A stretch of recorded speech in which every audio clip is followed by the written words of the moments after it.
Good morning. Hope it's good something for you. It's good morning for me. I am just doing a quick video for anybody who's getting started on streaming, recording, all that kind of stuff with OBS and Twitch, YouTube, all that kind of good things.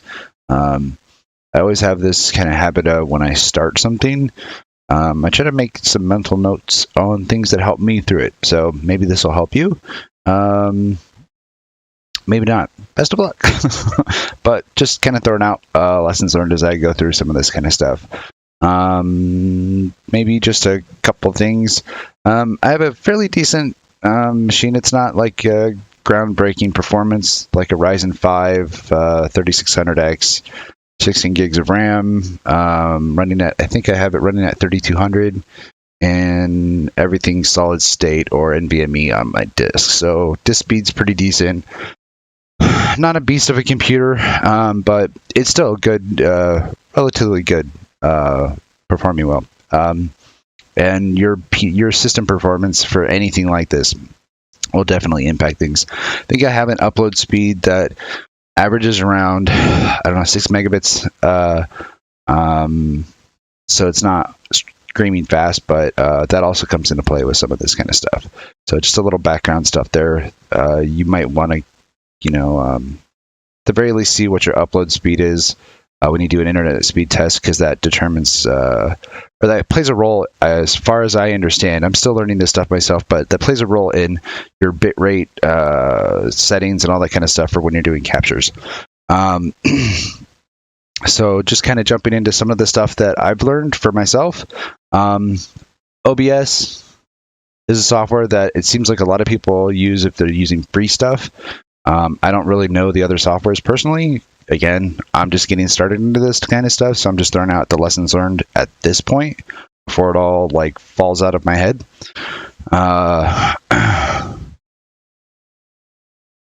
OBS is the software that I'm using for recording. I'm also using a Restream.io so that I can stream both to Twitch and to YouTube. And that I set up in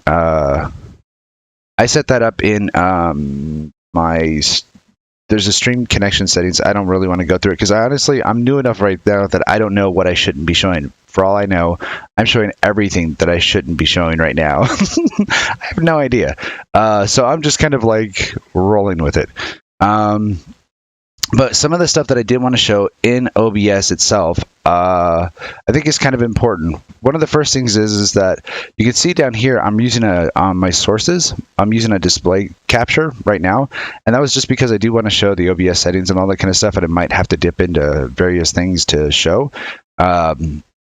But what I did find is that for me, when I'm trying to stream just a game, the easiest capture setting or capture device, whatever source, is the window capture. And that helps ensure that even if I tab out of my game or whatever the case may be, I'm only showing my game. I'm not showing like the world, my desktop, and all that kind of good stuff. So I think by default, OBS starts you out with a display capture, which is great, but it's kind of a pain. Because it's like, it's just a pain in the butt. Play with it, but in the end, if you find yourself struggling to try not to show your entire world of your computer to everybody who's watching, give it a shot trying to use a window capture. That's worked out really well for me.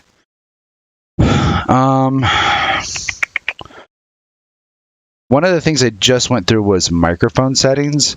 I think I'll just jump into that real quick while that's still fresh. I was having a really hard time with my voice sounding really soft over the microphone. And I went to this gentleman. I'll have to go through the history. I will try to call him out for credit later.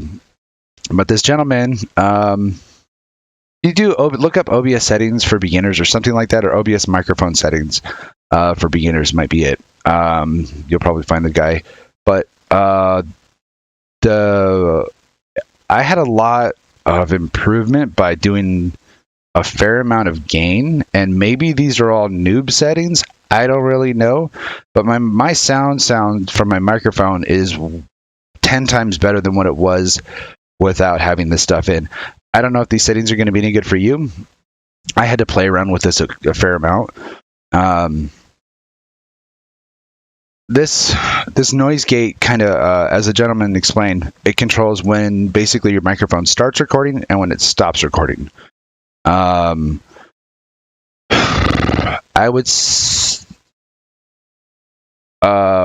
want to say that I don't know if you can really see it very well here, but I think that there's like this little dancing black bar on this mic aux line. I want to say that's where the gate is, but I could be wrong. But anyways, setting up at least these 3 filters should help. When you set up the gain, you might get some weird kind of stuff, start and stop sounds, or just like overplaying sounds. Or actually, no, I went with the gate because I kept having background noise from even like my headphone speakers were getting to the microphone on my headphones, and I just used like a typical like gaming headphone microphone setup. Like I don't have some crazy microphone and a spotlight and a green screen behind. I don't have any of that kind of crap. So the noise gate had definitely helped cut some of the just background noise that I didn't want people hearing. The compressor helped with, like, if I did like a scream or something like that, jump scare stuff, like whatever, it didn't make it sound like I was like I was trying to rip through space and time with my voice. I don't know a better way to describe it. So it definitely softened that up. But also when I added the compressor, it again softened my voice overall. So I had to push up the output gain on here, and it actually is balancing out, I think, a lot better. I don't know. Maybe you can give your 2 cents if that got any better. But this helped immensely with my microphone setup. Some of the other settings, if I can get into this without showing anything I'm not supposed to show.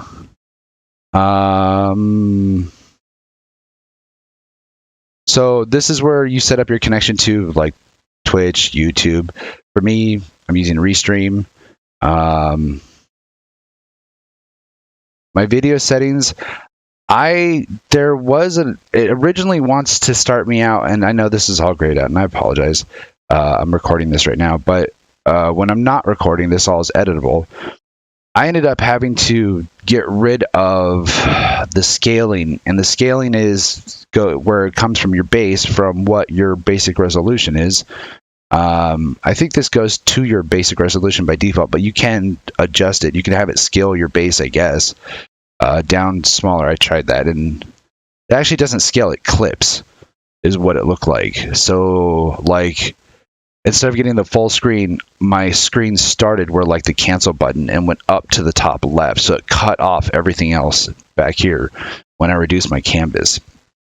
That didn't work very well. But when you do the scaling, it basically downsizes your resolution, is the best way I've come to understand it. And like I can go down to, what is it, 1024 by 7, I don't know, but I have old resolution things and numbers in my head, but you can drop the resolution. And as far as I understand, that compresses everything. That makes it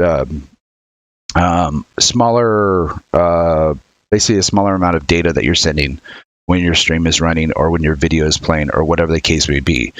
And if you want to do the 1080p or the 7 whatever, those various resolutions, those are this last number, just so you know. So ignore the 1920, but like if you want to stream at 1080p, you have to be times 1080 on your output, really. Or if you want to be at 720, you have to be at times 720. This is actually what those are referring to. At least that's the way it looks to me. The downscale filter, the FPS, honestly, I played with these only to get YouTube to start picking up a little more clear, and especially more clear in streaming. Because YouTube, I'm sorry, it doesn't come out so nice. I guess maybe if you're a partner, you get cooler stuff, but if you're just starting out, streams do not look so pretty. The recorded videos seems to look better, but because YouTube will kind of save your stream for a bit, or at least it seems to be what it's doing for me. But that'll be clear. But as you're streaming, and not so pretty. This is some of the settings I use to get as close to a decent whatever as possible. And then I'm gonna see if I can blur this because I've got pathing stuff in here. But the bit rate up here is important. So I ran, Twitch has a max bit rate of like 6,000, or else it won't show you anything. It's like, nope, I'm done. And that don't fly with so